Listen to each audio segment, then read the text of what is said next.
So Kyrie Irving is the latest celebrity to dabble in anti-Semitic tropes. He recently shared a tweet from Alex Jones accusing Jews of being part of a mastermind cabal to take over the world. Not to agree with anti-Semites, but I have to say one thing that I've always wondered, like, why are there so many Jews in positions of leadership? Jews who have power really throughout history. Is the only conclusion that there's some secret cabal that Jews are organizing and taking over the world? Compare the Jewish people to another people, similar in size, similar in persecution, scattered around the world, the Romani people. There is around 14 million and change of both us and the Romani people, and the Romani people behave how you would expect a small, persecuted, scattered people to behave. You don't hear from them very much because they're small in number. Jews, on the other hand, are small in number, and yet we are admittedly in a lot of positions of power. But I think actually the answer to this perplexing question is not that there is some Jewish cabal planning to take over the world. I think it actually comes down to an answer that we can find in this week's Torah portion, Lech Lecha. See, there's always been a question in this portion that's bothered me. God seems to promise Abraham something that he doesn't deliver on.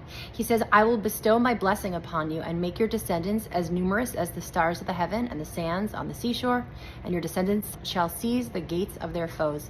So the thing is that there's not that many Jews around, and there have never been that many Jews around, and it kind of seems like God's a liar. But here's what I got to thinking recently. If it's the desert before electricity has been invented, there's going to be stars and sand everywhere. There's going to just be like so much of this stuff you don't know what to do with. And the thing is that that's kind of the case with the Jewish people.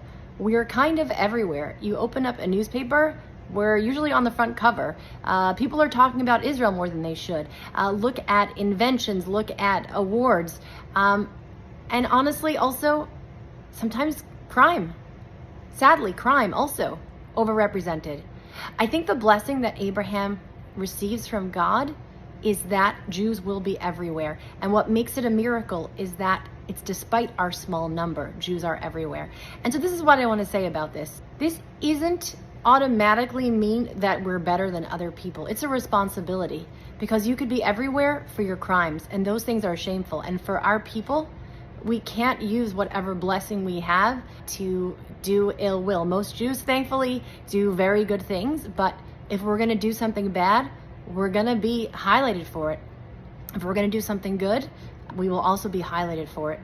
It shouldn't be held against us that Jews are always around, because that seems to be the blessing of our nation. It's our responsibility to use that blessing for the good.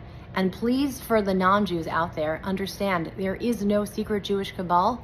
This seems to be proof that the blessing that Abraham received from God has actually played out for millennia.